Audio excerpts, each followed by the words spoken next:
영국이 낳은 세계적인 설교가 스펄전 목사님이 하루는 설교 준비를 하는데 영감이 떠오르지 않았습니다. 그래서 영감을 얻으려고 기도하면서 산책을 나가서 걷고 있었는데 그러던 중 어떤 한 소년이 새장에 들어있는 새를 때리고 몹시 괴롭히고 있는 모습을 보았습니다. 그래서 스펄전 목사님이 그 소년에게 다가가서 물었습니다. 얘야, 너는 그 새를 어찌하려고 그러니? 이라고 물었더니 그 소년이 대답하기를 좀 더 괴롭히다가 실증이 나면 뭐 죽여버리죠 뭐, 이렇게 대수롭지 않게 대답을 했습니다. 그러자 스펄전 목사님은 너 그러지 말고 그 새를 내게 팔지 않겠니? 라고 물었습니다. 그러자 그 소년은 말하기를 100달러만 주세요. 그러면 팔게요. 그 당시에 100달러는 엄청난 돈입니다. 누가 그 새 한 마리에 100달러를 주고 사겠어요. 그런데 스펄전 목사님은 선뜻 100달러를 지갑에서 내어주고 그 새를 샀습니다. 그리고 그 다음날 강단에 새장에 들어있는 이 새장을 들어서 성도들에게 단상에 올라가서 보여주면서 이렇게 설교했습니다. 모든 사람을 사망과 저주의 새장에 가둬놓고 괴롭히는 마귀에게 하나님께서 너는 이 사람들을 어떻게 할 셈이냐 라고 물으셨습니다. 그러자 마귀가 이렇게 대답합니다. 서로 질투하고 미워하고 싸우게 하렵니다. 그리고 내 마음대로 이것들을 갖고 놀다가 죽여서 지옥에 던져버리죠 뭐, 이렇게 대답했어요. 이에 하나님께서 내가 사고 싶은데 얼마면 되겠느냐? 마귀는 웃으면서 말하기를 이것들을 사서 뭘 하시려고요? 이것들은 당신의 말씀을 거역하고 배반한 존재들이 아닙니까? 그래도 정 사시겠다면 당신의 아들 예수의 목숨을 내어놓으세요. 하나님께서는 주저없이 그의 아들 예수 그리스도를 내어주기로 하고 우리를 마귀의 손에서 사셔서 믿음과 생명과 자유와 축복과 천국을 주셔서 누리며 살도록 해 주셨습니다. 할렐루야. 우리가 죄와 사망의 법에서 해방된 것은 하나님께서 우리가 치러야 될 죄값을 대신 치러 주도록 그 아들을 내어줌으로 말미암아 죽음에 내어줌으로 율법의 요구를 이루어 주셨기 때문입니다. 하나님께서 우리를 죄와 사망에서 해방하기 위해서 어떻게 율법의 요구를 이루셨을까요? 오늘 본문 로마서 8장 3절로 4절에 이같이 말씀합니다. 같이 읽습니다. 율법이 육신으로 말미암아 연약하여 할 수 없는 그것을 하나님은 하시나니 곧 죄를 인하여 자기 아들을 죄 있는 육신의 모양으로 보내어 육신의 죄를 당하사 육신 안에서 죄를 심판하셨습니다. 이는 육신을 쫓지 않고 그 영을 쫓아 행하는 우리에게 율법의 요구를 이루어지게 하려 하심이니라. 아멘. 바울은 본문 3절 4절에서 율법의 요구가 어떻게 이루어지게 되었는지를 밝히고 있어요. 하나님께서 죄인들의 죄를 속량하시려고 독생자 예수로 하여금 죄인들의 죄를 대신 지게 하시고 죄인들이 받아야 될 심판을 예수님 대신 받게 하시고 죄인들이 받아야 될 죽음을 당해야 될 죽음을 예수님이 죄인들이 당해야 될 가야 될 지옥의 그 맛을 그 대가를 우리 예수님이 대신 치르게 하심으로 말미암아 율법의 요구를 이루어지게 하셨다는 것입니다. 하나님께서 육신이 약하여 율법을 지킬 수 없는 죄인들을 위하여 독생자 예수로 하여금 우리 대신 율법의 요구를 대신 이루어지도록 하신 것입니다. 하나님께서 그 아들 예수 그리스도로 하여금 우리 대신 율법의 요구를 이루게 하심으로 우리가 져야 할 율법의 저주스러운 운명의 사슬을 끊어버리셨어요. 어떻게 끊으셨나요? 어떻게 그런 일이 가능할까요? 율법은 인간에게 법을 지키라고 요구하고 있습니다. 그런데 우리 인간은 그 율법을 법을 지킬 수 있는 능력이 있습니까? 지킬 수가 없습니다. 그래서 우리 인간은 그 법을 지킬 수가 없어서 그 법을 어겨요. 그래서 그 법을 어기는 게 죄를 짓는 건데 죄를 져서 죄의 삭은 사망이에요. 그래서 죽는 거예요. 심판을 당하는 겁니다. 율법의 요구를 이루는 데는 두 가지 방법이 있어요. 율법은 우리에게 법을 지키라고 요구합니다. 하나는 그래서 율법을 지키면 돼, 완전히. 근데 우리 인간 중에 그 율법을 완전히 지킬 능력 있는 사람이 누가 있어요? 아무도 없어요. 두 번째는 율법을 지키지 못했어요. 그러면 율법의 요구를 지키는 또 다른 방법은 뭐냐면 법을 지키지 못한 사람은 그 값을 지불하면 됩니다. 죄값은 뭐예요? 사망입니다. 그래서 우리가 죽어야 돼요. 그런데 우리가 죽어서 지옥 가면 우리가 구원을 받지 못하는 거니까 하나님, 사랑의 하나님이 당신의 아들, 죄 없는 하나님의 아들 예수님 이 땅에 보내셔서 저와 여러분을 대신하여 저와 여러분의 우리의 모든 죄를 지고 십자가에서 죽으심으로 율법의 요구인 사망, 죽음을, 죄값인 사망을 우리 주님께서 십자가에서 대신 갚아 주신 것입니다. 할렐루야. 그게 율법의 요구를 이루신 거예요. 자, 예수님은 죄 없이 사심으로 율법이 요구하는 것이 율법 지키라는 건 온전히 율법을 지켜서 율법의 요구를 이루셨어요. 그런데 우리 인간은 율법의 요구를 죄를 지음으로 이루지 못했어요. 근데 또 다른 죄인이 율법을 요구를 지불하는 방법은 뭡니까? 그 값을 지불하는 되는 겁니다. 여러분, 예를 들면 이런 거예요. 우리가 그 차를 몰고 가다가 교통법규를 어겼습니다. 법은 무엇을 요구합니까? 교통법규를 우선은 지킬 것을 요구해요.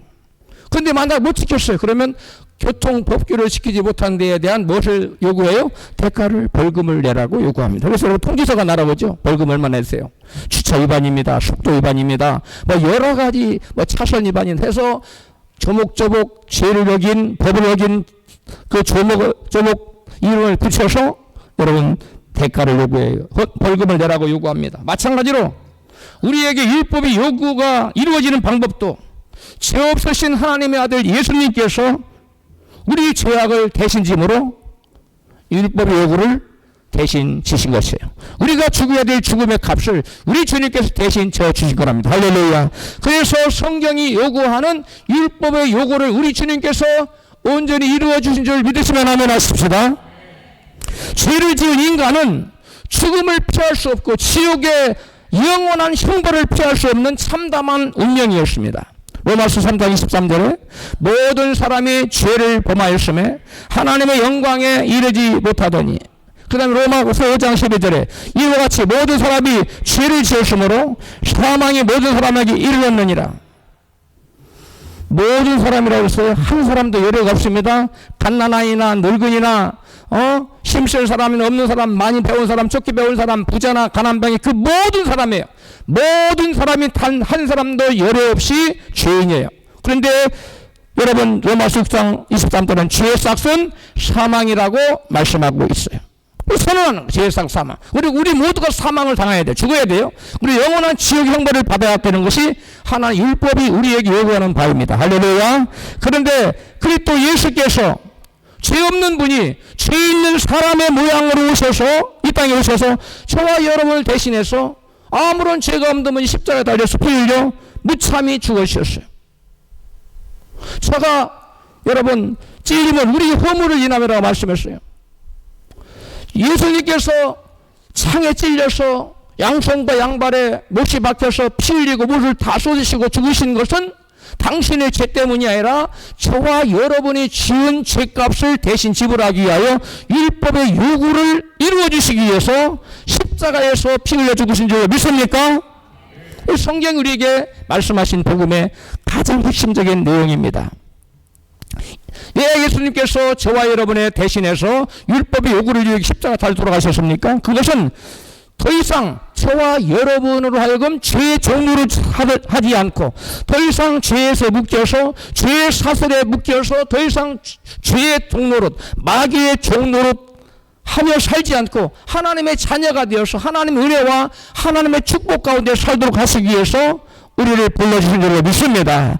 그래서 죄인이 심판받아 죽어야 마땅한데 죄가 없으신 예수 그리스도께서 오셔서 우리 대신 죽으심으로 율법의 요구를 온전히 이루어 주신 것입니다. 그래서 예수님께서는 내가 율법을 폐하러 온 것이 아니라 도리어 뭐하게 왔다? 완전하게 했다. 즉 율법의 요구가 죄의 값은 사망인데 저와 여러분 제 아들 그 율법의 요구를 감당할 수 없으니까 우리가 지옥가에 마땅하니까 예수님께서 대신 십자가에 죽으심으로 율법의 요구를 이루어 주셨어요. 그래서 율법을 온전하게 이루신 것이에요. 할렐루야.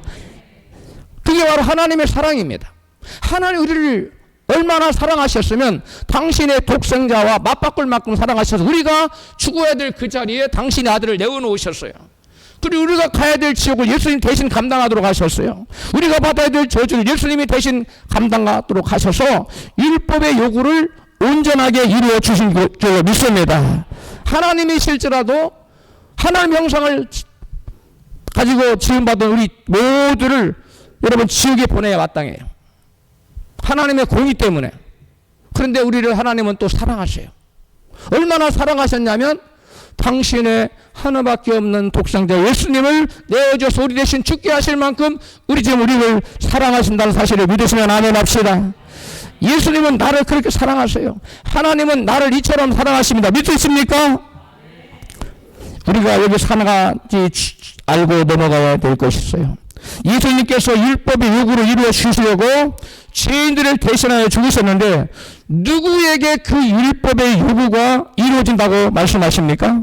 로마서 8장 4절입니다. 같이 읽습니다. 시작.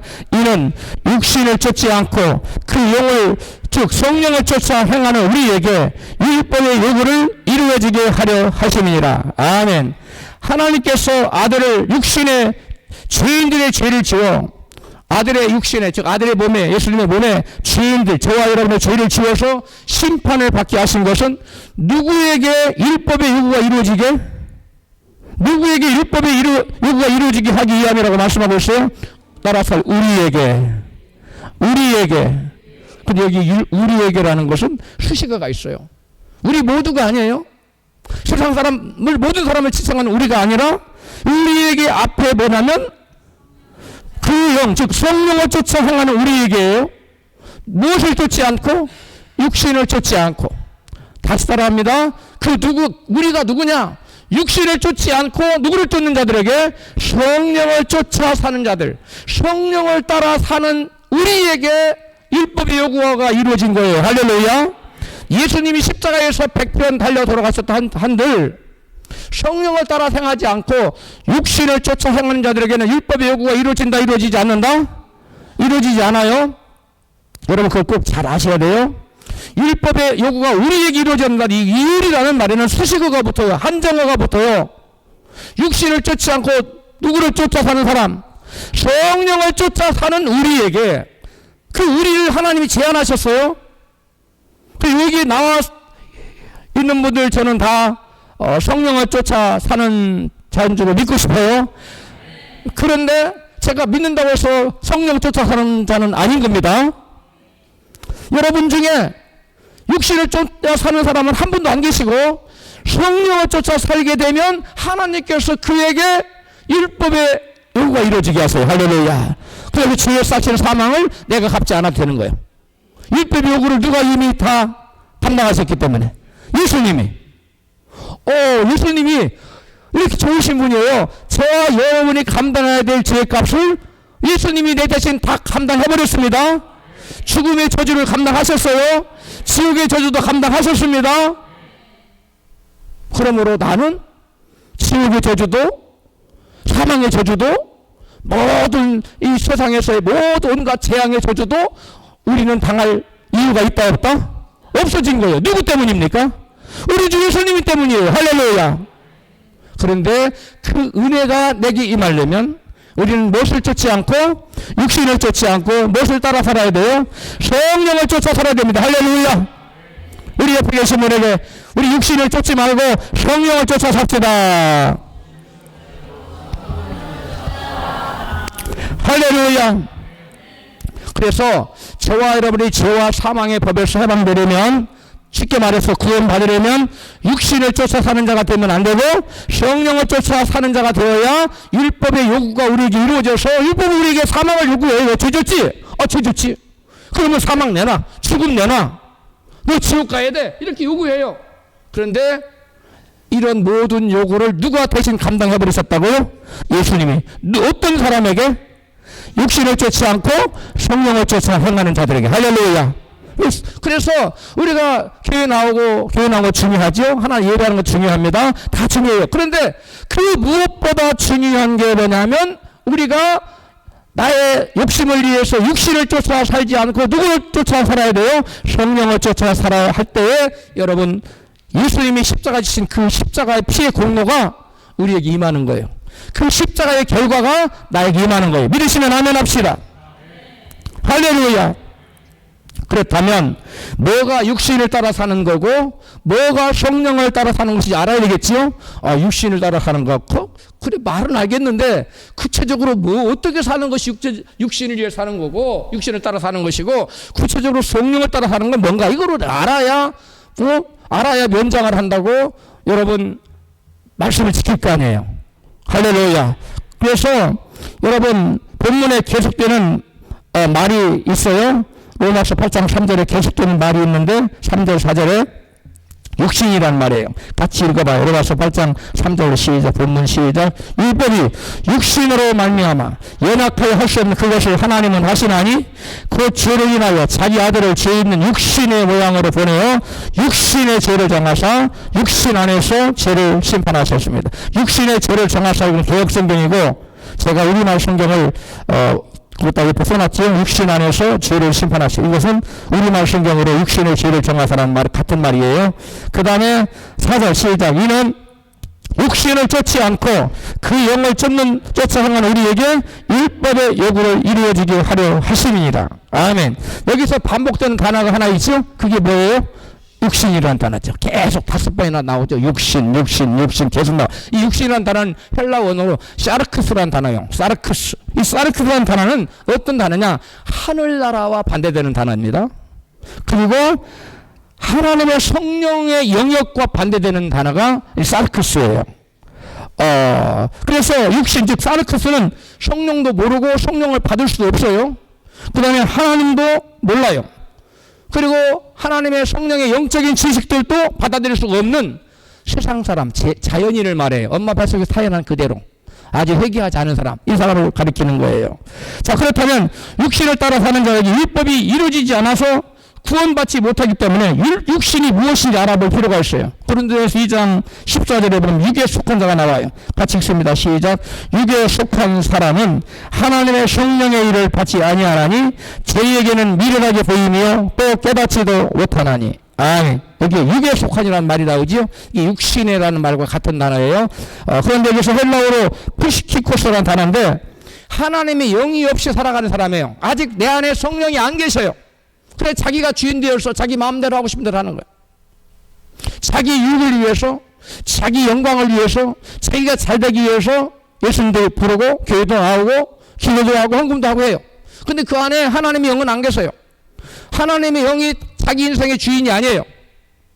여러분 예수 믿는 사람은 누가 예수 믿는 사람이냐?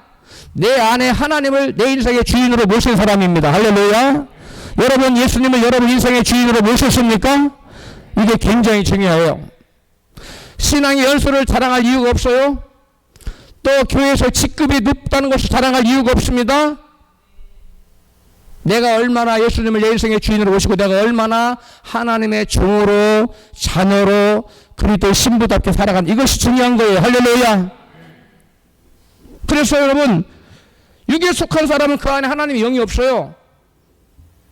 하나님이 자기 인생의 주인이 아니에요. 자기가 주인이에요. 그래서 하나님 영의를 받지 않은 사람, 즉 세상 사람이라는 의미와 똑같아요. 육신에 속한 사람, 육에 속한 사람은 어떤 말과 같다고요? 세상에 속한 사람, 불신자와 동일한 의미를 가지고 있어요. 표현은 다릅니다. 육에 속한 사람은 신앙을 고백할 수는 있습니다. 그러나 그런 사람은 세상의 육적인 것을 따라 살아가는 하나님과 무관한 삶을 살아가는 불신자라는 거예요. 자, 고린도전서 3장 3절에 같이 읽습니다. 시작. 너희가 아직도 육신에 속한 자로다. 너희 가운데 시기와 분쟁이 있으니 어찌 육신에 속하여 사람을 따라 행함이 아니리요. 여기 지금 바울은 고린도서는 누구에게 보낸 편지죠? 바울이 고린도 교인들에게 보낸 겁니다. 지금 고린도 교인들을 향하여 말하기를 너희는 아직 어디에 속한 자라고요? 육신에 속했다고 그랬어요. 그 육신에 속한 것을 바울이 어떻게 알았느냐? 보니까 그들 가운데 시기가 있고 분쟁이 있는 걸 보아서 너희들은 아직 육신에 속한 자다. 세상 사람과 다를 바가 없는 자들이다. 이렇게 지금 말하고 있습니다. 그러면서 바울이 너희들이 육신에 속한 것을 내가 어떻게 아느냐? 그것은 너희 가운데 뭐가 있다? 시기가 있고 분쟁이, 교회에서 하면 파당이 있고 다툼이 있고 분열이 있고 분쟁이 있고 막 그렇다는 거예요. 그거는 육신에 속한 사람이 나타나는 사망의 열매라는 거예요. 육신에 속해서 여러분 지식적으로 예수를 믿는 사람도 신앙 고백은 뭐 할 수 있다? 할 수 있다는 거예요. 그런데 그 사람에게는 열매가 생명의 열매가 나타나고 뭐가 나타난다? 사망의 열매가 나타나요. 그 사망의 열매가 뭐예요? 시기와 분쟁이라고 말하고 있습니다. 여러분이 바울만 그렇게 얘기한 게 아니라 야고보 사도도 육신의 사람을 육신에 속한 사람 이렇게 표현해요. 그리고 똑같은 사망 열매를 언급합니다. 야고보서 3장 15절입니다. 시작. 이러한 지혜는 이로부터 내려온 것이 아니요 세상적이요 정욕적이요 마귀적이니 시기와 다툼이 있는 곳에는 요란과 모든 악한 일이 있음이니라. 아멘. 여기 보니까 세상적이요 정욕적이요 나오죠? 15절에 보면 그쪽 앞절로 들어가. 앞절에 보면 세상적이요 정욕적이요 빨간 글씨 나왔죠? 이 정욕적이란 말이 푸시키코스라는 여러분 이 육신에 해당하는 단어예요. 똑같은 단어예요. 육신에 속하는 그 육신이라는 단어예요. 저게. 너희들은 세상적이요 육신적이요 그 말을 우리나라 번역에서 왜 정욕적이라고 바꿨는지 모르지만 육신적으로 해석을 해야 돼요. 육신적이란 똑같은 단어를 썼습니다. 자, 그런데 이 육신에 속한 사람 그 안에 누가 안 계신다고요? 성령님이 안 계세요. 그래서 그들을 안에는 누가 있어요? 마귀가 그의 왕으로 있어요. 그래서 마귀의 영역에 다스림 받아요. 마귀를 통치를 받고 있어요. 세상 왕이 예수께서 세상 왕을 누구라고 지칭합니까? 마귀를 세상 왕이라고 통치하지요. 아직 육신에 속해 있는 사람은 세상 왕을 섬기고 있는 거예요. 자기 안에 예수님이 주인이 아니에요. 마귀가 자기 안 딱 주인으로 여러분 딱 버티고 앉아 있는 거예요. 그래서 그 사람들에게는 마귀의 통치를 받고 마귀의 다스림을 받으니까 무슨 열매가 맺혀요? 마귀 열매, 즉 사망의 열매가 맺히는 거예요. 그 사망의 열매를 지금 야고보 사도는 뭐라고 지시했냐? 16절에 시기와 다툼이 있는 곳에는 요란과 모든 악한 일이 있음이니라. 즉 육신에 속한 사람에게 나타나는, 즉 마귀의 다스림, 마귀의 통치를 받고 있는 사람에게 나타나는 육신의 열매, 사망의 열매가 있다는 거예요. 마귀 열매가 있는데 뭐라고 했어요? 뭐예요? 시기, 다툼, 요란, 그냥 모든 악한 일. 이건 마귀 열매라면. 그럼 여러분 가슴 손을 얹고 정직하게 자기 내면을 들어봐야 돼. 나는 남이 잘 되는 것을 기뻐하고 즐거워하는가, 시기하는가. 그 다음에 나는 누구와 즐겨 다투는가, 즐겨 분내고 파당을 짓고 하는가. 이건 아직 성령을 쫓아 행하지 않는다는 거예요. 이건 제 얘기가 아니지. 성경 그대로 얘기해. 바울이 얘기고 여러분 야고보 사도가 한 얘기인데 이건 바울의 얘기도 아니고 야고보 사도 얘기가 아니고 그 안에 계신 누구의 얘기예요? 성령 하나님이 지금 말씀하신 거예요. 여러분 고린도 교회에 의사가 많이 나타났습니다. 많은 사람들이 내게 의사가 임하면 자기는 구원받을 생각이에요. 여러분 오해하지 마세요. 하나님께서 병을 고쳐주시고 그 다음에 의사도 주신 것은 하나님 나 살아계셔. 그러니까 너 세상 육신을 죽이고 나를 믿어 라고 하나님께서 증표로 사인으로 보여주신 거예요. 할렐루야. 이 많은 사람들이 방언 받으면 자기 구원받았다고 그래요. 그렇지 않아요. 저는 미국에서 정말 방언 유창하게 별의별 방언을 아름다운 목사하는 사람이 있었어요. 너무나 잘하는 사람이에요. 그런데 그 삶은 성령의 열매가 안 나타나요. 세상의 열매가 나타나요. 사망의 열매가 나타나요. 제가 그분의 얘기를 하면 너무나 부끄러운 얘기이기 때문에 차마 입에 안 올려요. 그럼 방언 기도는 기가 막히게 해요. 또 심지어는 예수 이름으로 병도 고쳐요. 여러분 의사 가지고 내가 예수 잘 믿는다고 생각하면 안 됩니다. 여러분의 삶의 열매 속에 생명의 열매가 나타나느냐 아니면 마귀적인 이 사망의 열매가 나타나느냐를 봐야 돼요. 남이 잘 되는 거 마음에 정말 중심으로 여러분 시기하는 심이 이런 마음으로 있다면 안 돼요. 사돈이 밭을 사는 건가 논을 사는 건가 자주가 둘 중에 하나를 사면 배가 아픈 사람이 있는 세상 사람을 대별하는 얘기예요. 우리 예수 믿는 사람은 다 잘 되는 걸 좋아해야 돼요. 이 목사님들 중에도 우리 견칙했다 그러면 시기하는 사람이 있어요. 그러면 안 됩니다. 아니, 우리 교회가 안 다른 교회라도 잘 돼야지. 그래, 어떻게라도 하는 나라가 서야 될 거 아니에요. 할렐루야. 시기하지 마십시다. 시기 자체가 문제가 아니라 그 안에 시기의 열매를 맺게 하는 마귀가 있다는 거. 마귀를 주인으로, 세상을 주인으로 섬기고 있다는 것이 문제인 거예요. 여러분, 그걸 회개해야 될 줄 믿습니다. 오늘 저녁 성회에 여러분 이러한 것들 다 여러분한테 다 뽑아내시기를 축복합니다. 이거 다 뽑아내야 돼. 그 다음에 사도 유다도 여러분 육에 속한 사람 이같이 표현해요. 유다서 1장 19절의 시작. 이 사람들은 당을 잡는 자며 육에 속한 자며 성령은 없는. 이게 육에 속한 자가 육신에 속한 자란 말이에요. 네? 육신에 속한 자. 이 부시키고서 똑같은 단어를 썼어요. 성령이 없어요. 그 한 사람은. 육에 속한 사람은. 성령이 없고 자기 욕망을 따라서 당을 지어. 무리를 지어. 자기의 뜻을 관철시키기 위해서 교회에서. 그런 자들은 하나님의 사람이 아니라는 거예요. 당을 지면 안 돼요. 그 다음에 불경건한 세상 사람들과 동일하다는 거예요. 그러니까 이런 시기, 다툼, 요란, 분쟁, 당을 짓고 사는 그런 육신을 따라 사는 자에게는 율법의 요구가 이루어진다, 이루어지지 않는다. 안다고 성경은 분명해요. 육신을 쫓아 살지 않고 성령을 따라 사는 자에게 율법의 요구가 이루어지게 하신 줄로 믿습니다. 이 성경의 증거예요. 이걸 곡해하면 안 돼요. 사람들 듣기 좋으라고 뭐 그렇게 열심히 믿으면 뭐 구원받 이렇게 어물쩍 넘어가면 안 되는 거예요. 이건 명확하게 우리가 알아야 돼요. 할렐루야. 자, 사도 바울은 로마서 7장 14절에 그리스도를 알기 이전의 영적 상태를 육신의 상태라고 이같이 표현해요. 같이 로마서 7장 5절 시작. 우리가 육신이 있을 때에는 율법으로 말미암아 죄의 정욕이 우리 지체 중에 역사하여 우리로 무슨 열매를 맺게 했다? 사망을 위해 열매, 사망의 열매 맺게 했다는 거예요. 육신에 속해 살 때는 14절 보세요. 시작. 우리가 율법은 신령한 줄 알거니와 나는 육신에 속하여 뭐에 팔려갔도다? 죄 아래 팔려갔도다. 죄의 종으로 뭐에 이르고? 사망에 이르고. 로마서 6장에 말씀하고 있죠. 죄의 종으로 살아가면 죄의 질질 끌려 죄의 종으로 살아가면 무슨 열매 맺어요? 사망에. 지옥 간다는 얘기예요. 여러분, 그러므로 결단코 죄가 아무리 우리를 유혹해도 물러가라. 아멘 하셔야지. 사탄아 물러가라. 마귀를 대적하라. 그다음 너희를 피하라고 말씀하셨어요. 그럼 마귀가 우리에게 죄를 지으라고 요구할 달콤한 말로 유혹할 때 우리는 그걸 받아들이면 안 돼요. 받아들이면 마귀와 내가 하나가 돼버리는 거예요. 사탄아 물러가라. 마귀를 대적하라. 그다음 너희를 뭐하리라? 피하리라. 물리셔야 됩니다. 할렐루야. 그럼 매일매일가 여러분 승리해야 돼요. 우리가 여러분 육신에 쫓아 사는 사람에게는 그 안에 성령이 계시지 않고 마귀가 안에 주인으로 있기 때문에 그 사람에게는 사망의 영이 머물러 있기 때문에 그 사람에게 범사의 사망의 열매가 맺혀요. 여러분 가운데 사망의 열매는 맺히지 말고 모두 생명의 열매만 주렁주렁 맺히기를 축복합니다.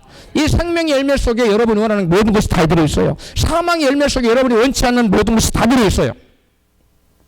그러므로 저와 여러분은 성령을 따라 삶으로 성령의 열매가 생명의 열매가 우리 삶 가운데 주렁주렁 넘쳐나야 될 줄로 믿습니다. 할렐루야.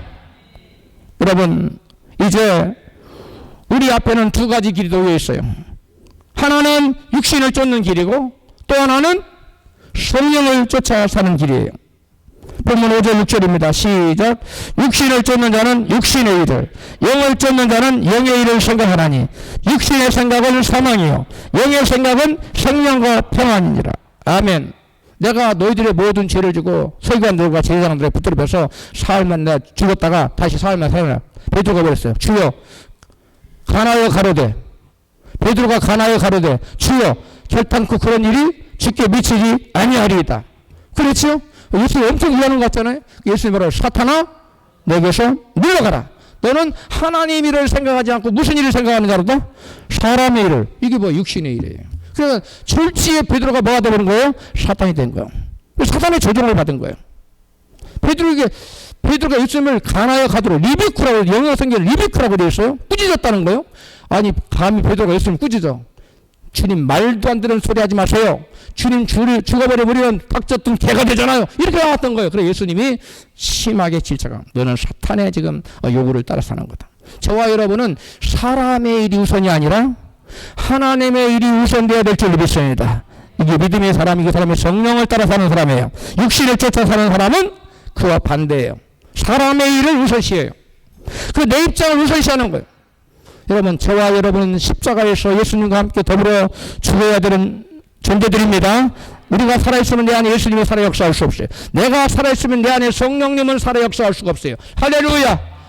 그러므로 저와 여러분은 항상 깨어서 성령님이 내게 무엇을 요구하시나 안테나를 바짝 세워가지고 여러분 라디오 방송 들을 때 사람들 주변 막 시끄러워요. 그때 라디오에 안테나 바짝 귀를 기울이고 뭐라고 말씀하시는가 귀를 기울여 듣지요? 그 리스닝이라고 그래요. 리스닝. 귀를 기울여 듣는 거예요. 하나님 그 세상 사람 잡다한 소리가 막 들려오지요. 근데 성령께서 얘기하신 음성, 세미한 음성이 우리는 그것을 잡을 수 있어야 돼요. 그러려면 우리가 마음을 온전히 누구에게로 향해야 됩니까? 주님께로. 세상으로 향하면 세상의 소리가 들려와요. 그리고 주님께로 향할 때 주님 음성을 들을 수 있고 그런 사람은 육신을 쫓아 살지 않고 누구를 따라 살 수 있어요? 성령을 따라 살 수 있게 되는 줄로 믿습니다. 할렐루야. 여러분 육신을 생각을 가지고 사는 자의 결국은 사망인데 육신의 생각을 가지고 살아가는 자에게 세 가지 특성이 7절에서 8절에 나타나는데 그게 뭐냐? 하나님과 원수가 돼요. 첫 번째. 두 번째가 뭐냐? 하나님의 법에 굴복할 수도 없고 굴복하려고 하지도 않아요. 그 다음에 세 번째가 뭐냐? 하나님을 기쁘시게 할 수가 없어요. 그러므로 저와 여러분은 결단코 육신을 쫓아 살자가 되면 안 돼요. 왜 돼요? 하나님과 뭐가 되기 때문에? 원수가 돼요. 하나님과 원수 돼가지고 구원받겠어요? 하나님 기쁘시게 못하고 또 하나님 뜻에 굴복하지도 맨날 죄만 짓고 살아. 이런 사람이 육신을 쫓아 사는 사람이에요. 그러니까 우리가 신앙생활 가장 시발점 최초가 뭐냐? 우리 안에서 마귀를 쫓아내야 돼요. 마귀를 쫓아내서 내 인생의 주의를 마귀에서 하나님으로 바꿔야 될 줄 믿습니다. 그때부터 저와 여러분의 신앙의 첫걸음이 시작되는 거예요. 자, 이제 본문 12절로 14절을 함께 살펴봅니다. 같이 읽습니다. 시작. 그러므로 형제들아 우리가 빚진 자로되 육신에게 져서 육신대로 살 것이 아니니라. 너희가 육신대로 살면 반드시 죽을 것이로되 영으로서 몸의 행실을 죽이면 살리니 무릇 하나님이 영으로 인도함 받는 그들은 곧 하나님의 아들이라. 아멘. 여기 보니까 육신에게 져서 육신대로 살면 반드시 뭐 한다고? 반드시 죽는다. 이건 이 죽음은 어떤 죽음을 말하는 것일까요? 육신의 죽음 말하는 것일까요? 육신의 죽음은 예수를 믿고 안 믿고 다 죽어요. 근데 여기 죽음 뭐라고? 영원한 죽음, 지옥 가는 거 말하는 거예요. 육신대로 살면은 하나님께 심판받고 정죄받아 영원한 지옥에 떨어진다는 거예요. 그러므로 저와 육신대로 살면 되겠습니까? 안 되겠습니까? 안 돼요. 그러면 옆에 계시는 분에게 축복해요. 결코 육신대로 살면 안 됩니다. 그 육신대로 살지 않고 성령의 인도함을 받아 성령을 따라 살면 그 사람은 하나님의 자녀로 인정을 받고 이 땅과 영생에서 여러분 하나님의 은혜와 축복을 누리고 살게 돼요. 할렐루야. 죽어서만 천국 가는 거 아닙니다. 물론 영원한 천국은 죽어서 가요. 그러나 이 땅에서도 예수를 진정 믿고 육신대로 살지 않고 성령을 따라 살면 하나님 뭘 누리며 살게 하신다? 천국을 누리며 살게 하세요. 할렐루야. 그게 신앙생활이에요. 그게 신앙이라고요. 자, 그렇다면 우리가 육신에게 져서 육신대로 살지 않고 어떻게 성령의 인도함을 받는 삶을 살 수 있을까요? 우리는 예수님 따라 살면 돼요.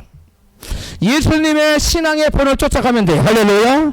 예수님 이 땅에 오신 목적은 크게 두 가지입니다. 하나는 뭐예요? 저와 여러분을 죄에서 구원해서 여러분 천국 백성 삼아주시고 영생 천국에 인도하기 위해서 오셨어요. 우리 죄를 대속하시겠어. 또 하나는 우리 인생에게 갈 길을 어떻게 사는 것이 인간다운 삶을 사는지 제대로 사는 삶인지를 모르는 우리들에게 빛을 비춰서 인생은 모름지기 이렇게 사는 거야 하고 인생의 본을 보여주기 위해서 오신 분 예수님이세요. 할렐루야. 그래서 우리가 정말 올바른 삶, 하나님 기뻐하시는 삶, 복된 삶을 살고 싶다면 예수님의 산 삶을 자세히 들여다보고 예수님의 발자취를 따라 예수님처럼 살면 돼요. 그런 삶 사시기를 축복해요. 자, 그러면 제가 예수님께서 제가 이렇게 성경을 쭉 설교주면서 어째 제가 성경을 전체 훑어봤어요. 그랬더니 예수님은 네 가지의 신앙의 스텝을 밟았더라고요. 신앙의 4단계에 밟았어요. 예수님의 가장 첫 번째 단계는 뭐냐?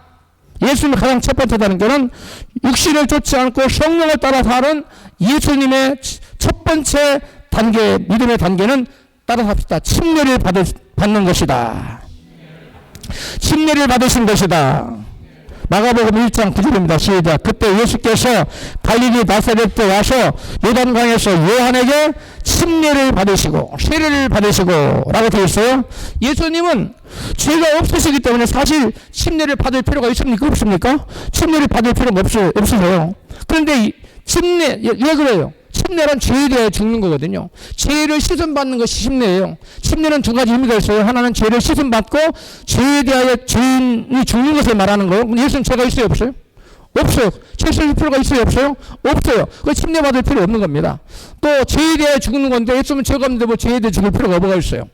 우리가 죄가 없는데 예수는 침례를 안 받아도 되는 분이에요. 그런데 침례를 받으셨어요. 그것은 저와 여러분에게 죄인들에게 죄에 대해 죽고 또 죄를 씻어야 되는 것을 본을 보이기 위해서 예수 이 땅에 우리에게 뭘 보여주시고 싶기 때문에 본을 보여주시기 위해서기 때문에 여러분 예수님은 여러분 침례를 받으심으로 신앙의 첫 단계 스텝이 바로 뭐다? 침례를 받는 거라고 보여주신 거예요. 할렐루야.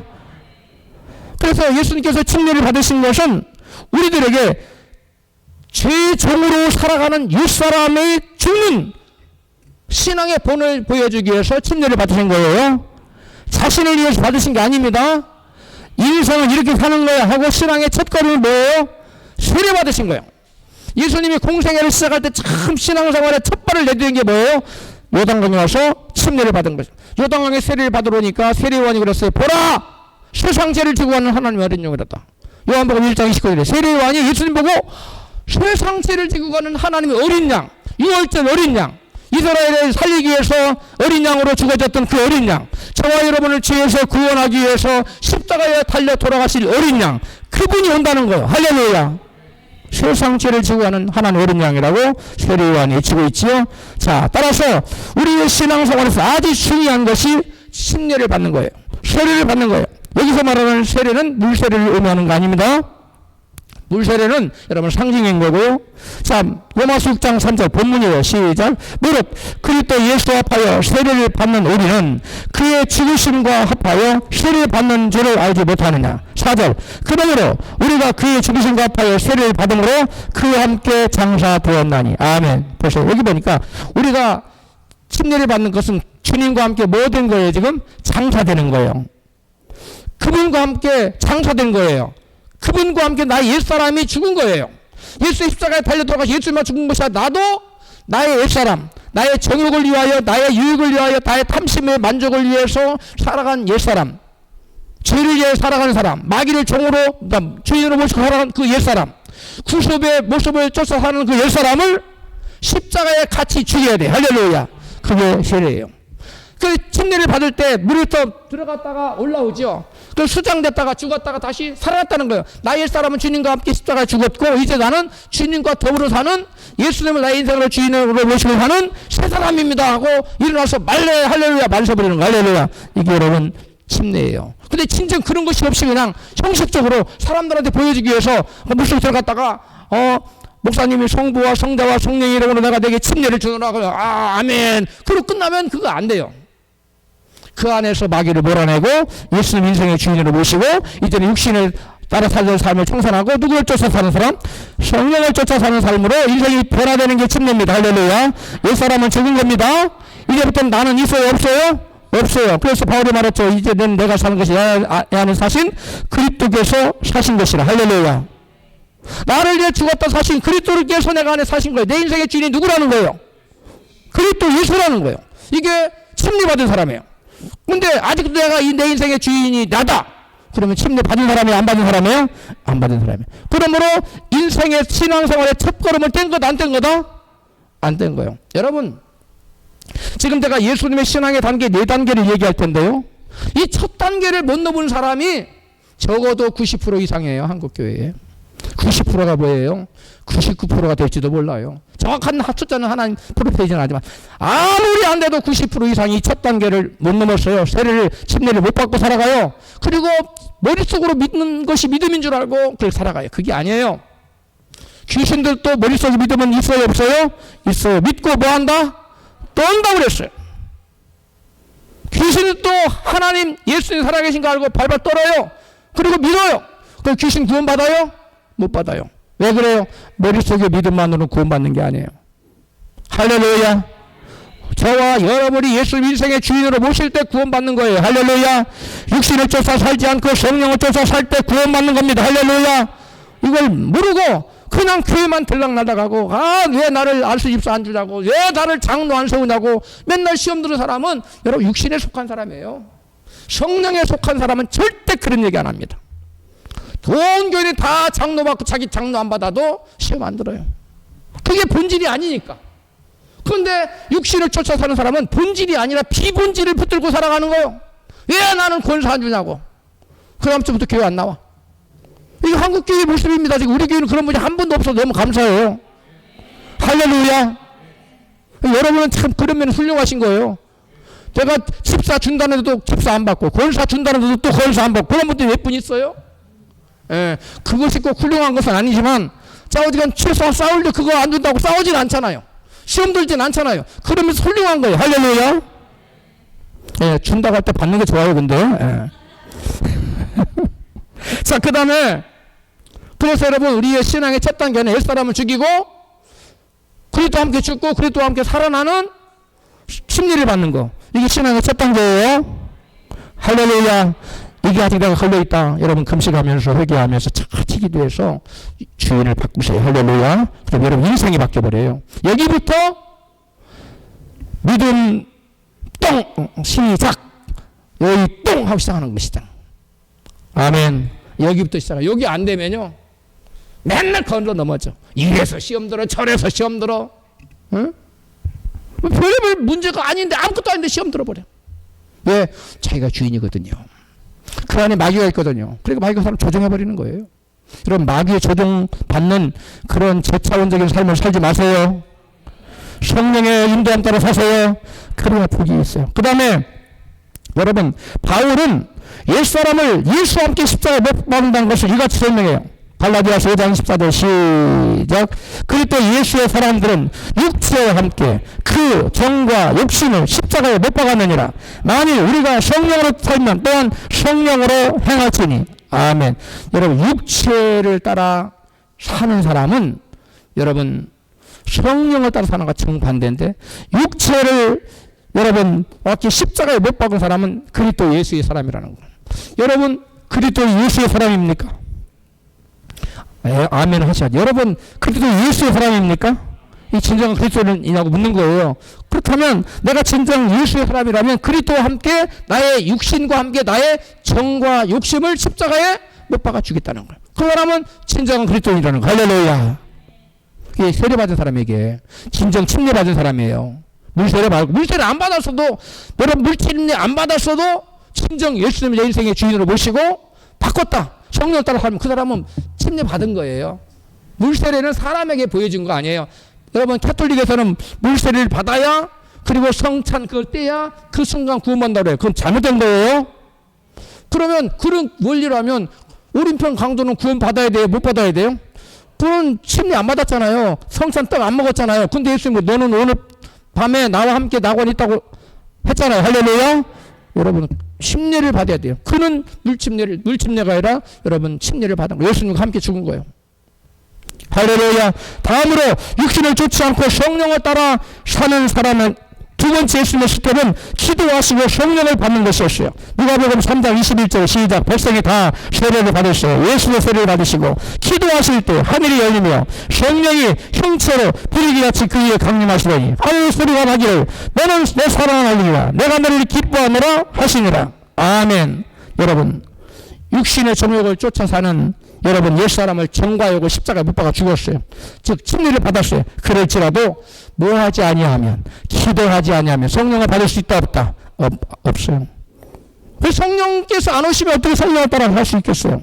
여러분, 하나님이신 예수님마저도 뭐 하실 때? 기도하실 때 하늘문이 열리고 성령이 임했다는 것은 우리에게 시사하는 바가 큽니다.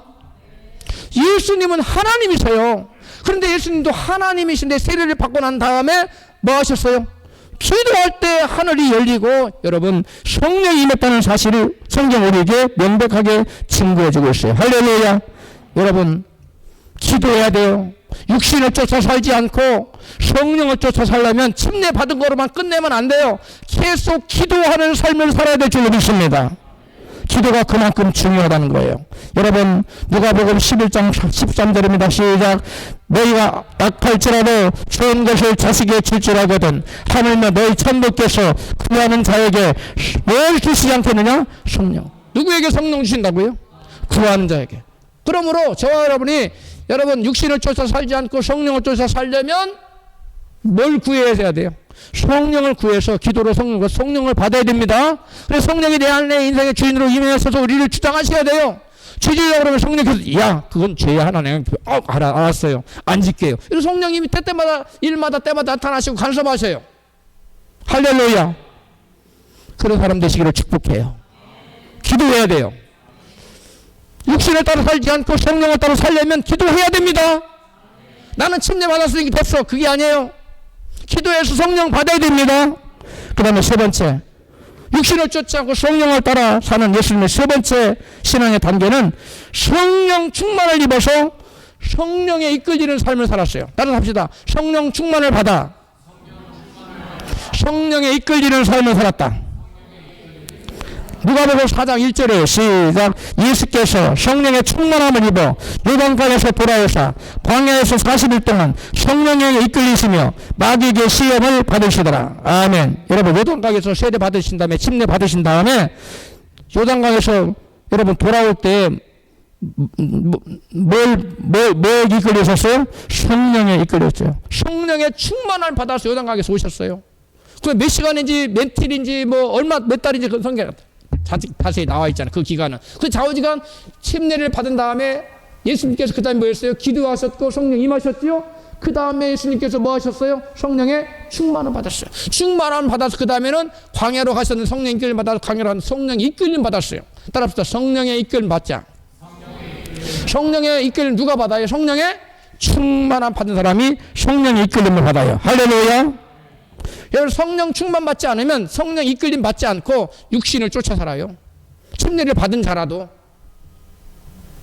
옛사람을 죽인 자라도 기도하지 않고 성령의 충만함 받지 않고 성령 이끌림 안 받고 육신의 이끌림 받을 수 있다고요. 할렐루야.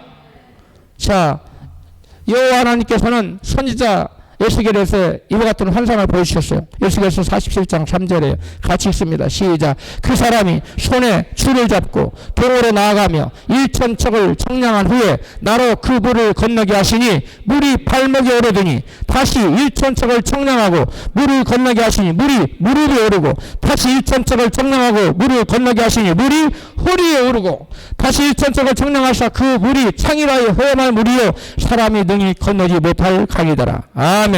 여러분 육신을 쫓아 살지 않고 성령을 쫓아 살기 원하면 물이 무릎까지만 발목까지만 차면 되겠죠? 안 되겠어요? 그러면 무릎 정도 차면 어떻게 그렇게 될까요? 그 소리도 아니에요. 어디까지 차면 그러면 성령에 따라 살 수 있을까요? 그 소리도 아닙니다. 그러면 어디까지 차요? 가슴을 차면 내 마음대로 걸어갈 수 있어요? 목이까지 차면? 그때 내가 못 걸어가요. 성령의 이끌림 받아서 헤엄을 막 치는 거예요. 할렐루야. 이렇게 성령의 충만함 받을 때 우리는 육신을 쫓아 살지 않고 성령을 따라 사는 그러한 능력이 덧입혀지게 되는 줄로 믿습니다. 할렐루야. 여러분 이스라엘 백성들이 광야에서 멸망당한 이유가 뭔지 아세요? 시편 기자는 이와 같이 설명하고 있습니다. 시편 106편 3절입니다. 시작. 저희가 미국이라면 어느 새예요. 그 행사를 잃어버리며 그 가르침을 기다리지 아니하시고 그의 인도하심은 영어로 카운셀을 받지 않았다는 거예요. 성령 하나님의 지도와 인도를 받지 않았다는 거예요. 기다리지 못하였다는 거예요. 14절 광야에서 욕심을 크게 바라며 사막에서 하나님을 시험하였도다. 이스라엘 백성은 조급했어요. 그래서 광야에서 성령의 인도를 받지 않고 육신을 쫓아서 행동했어요. 그래서 성령께서 지금 좋은 거 예비해놓고 기다리고 하는데 그새를 참지 못하고 하나님 앞에 막 삿대질하고 하나님 왜 그럴 수가 있냐고 저럴 수가 있냐고 따지고 막 그랬죠. 여러분 그런 분이 있으면 안 돼요. 그리고 육신을 쫓아 사는 거예요. 여러분 우리는 알지 못하지만 마라의 스물을 만난 좀 밑에 내려가니까 12샘이 있었고 70 종려나무가 있었지요. 조금 있으면 되는데 왜 못 참아요? 이스라엘 백성처럼 조금하여 조급해서 막 하나님 앞에 삿대질하거나 주먹질하지 말고 하나님의 때를 기다리시기 바랍니다. 하나님이 예비하신 때가 있어요. 좋은 것을 우리가 알지 못하는 상상지도 못하는 좋은 것을 예비하고 있는 줄 믿습니다. 그때까지 기다려야 돼요. 그래서 이스라엘 백성들은 여러분 다 광야에 쓰러져 죽었잖아요. 육신을 쫓아 살았기 때문에 성령을 쫓아 사시기 바라요. 성령의 기다림을 기다리세요. 성령 인도하심을 기다리세요. 그래야 우리가 승리할 수 있어요. 할렐루야. 그 다음에 여러분 마지막 예수님의 육신을 쫓지 않고 성령에 따라서 예수님의 네 번째 본은 뭐냐? 성령의 권능으로 사역을 감당했다는 거예요. 무엇으로요? 성령의 권능으로. 예수님이 그랬죠. 이성을 떠나지 말고 아버지 약속하신 것을 기다리라. 너희는 몇 달에 못 뛰어 성령의 세례를 받으리라. 할렐루야. 그래서 먼저 나가서 막 사역하라고 하지 않았어요. 권능 받고 사역하라고 그랬어요. 자, 본문 누가복음 4장 13절 시작. 마귀가 모든 시험을 당한 후에 얼마 동안 떠나니라. 예수께서 성령의 권능으로 갈릴리에 돌아가시니 그 소문이 사방에 퍼졌고. 여러분, 예수님이 광야에 성령 인도함 따라 성령 이끌림마다 광야에 시험 받았죠. 그래서 마귀와의 시험에서 마귀를 물리쳤어요. 그 다음에 이제 돌아오는데 뭘 입고 돌아왔어요? 성령의 권능으로 갈릴리에서 돌아왔어요. 뭘 입었어요? 성령의 권능. 이게 마지막 땅이에요. 성령의 권능을 입으면 그때부터 하나님 맡겨주신 사명을 감당해요. 그래서 15절 시작. 친히 그 여러 회당에서 가르치심에 무사람에게 칭송을 받았어요. 예수님이 이때로부터 광야에 시험받고 마귀 물치고 성령의 권능으로 무장하고 난 다음에 나와서 회개하라 천국 가까웠느니라. 복음을 전하시고요. 회당에서 가르치시고요. 병든 자를 고치기 시작했어요. 사명 감당하기 시작했어요. 예수님의 3대 사역이 뭐예요? 예수께서 능력으로 갈릴리에 돌아오신 후에 가르치시고 복음을 전하시고 병든 자를 고치시는 3대 사역을 이때로부터 시작해요. 할렐루야. 예수님의 여러분 삶을 보면 이 네 단계로 명확하게 나눠져 있어요. 예수님의 신앙의 네 단계, 네 가지 스텝, one by one, 이 네 단계를 정확하게 거치는데 마지막 단계가 뭐라고요? 성령의 권능을 받아 돌아와서 사역을 감당하는 그 사역이 뭐예요? 3대 사역. 가르치고 전파하시고 고치시는. 우리 지난주에 살펴봤죠? 이 3대 사역을. 우리도 예수 믿는 제자들이기 때문에 예수님의 이 3대 사역을 감당해야 될 줄을 믿습니다. 그러려면 우리도 예수처럼 뭘 받아야 돼요? 성령의 권능으로 무장해야 돼요. 이 권능이라는 것은 바로 뭐냐면 너희가 맨날 입었대요. 성령으로 세례를 받으라고 하는데 그 성령의 권능을 받는다. 권능이 여러분 뒤마니스라는 헬라어 단어인데 이건 권능이라는 단어예요. 다이나마이트라는 단어가 이 단어에서 왔어요. 그것을 바꿔서 여러분 해야 돼요. 자, 예수님께 성령의 권능으로 갈릴리 돌아오신 후에 성령의 권능으로 가르치시고 복음 전하시고 모든 면 고치는 것을 마태는 이같이 설명해요. 마태복음 4장 23절 시작. 예수께서 온 갈릴리에 들다니사 저희 회당에서 가르치시며 천국 복음을 전파하시며 모든 백성 중에 모든 병과 모든 악한 것을 고치시니. 뭐였어요? 가르치시고 전하시고 고치셨어요. 그 24절 시작. 사람들이 모든 앓는 자, 곧 각성벽과 고통에 어린 자, 귀신 들린 자, 간질하는 자, 중풍병자들을 데려오니 저희를 고치시더라. 아멘. 할렐루야. 여러분, 예수님과 같이 성령으로 따라 살고 육신을 쫓아 살지 않았기 때문에 이 네 단계의 스텝을 거쳐서 마지막 성령의 권능으로 하나님 주신 3대 사명을 감당하신 줄로 믿습니다. 저와 여러분도 예수님의 이 네 단계의 신앙의 발자취를 쫓아가면 우리에게도 성령의 권능에 덧입혀져서 성령의 능력의 두루마기 입혀져서 우리도 가르치고 전하시고 고치시는 놀라운 역사가 나타나게 될 줄로 믿습니다.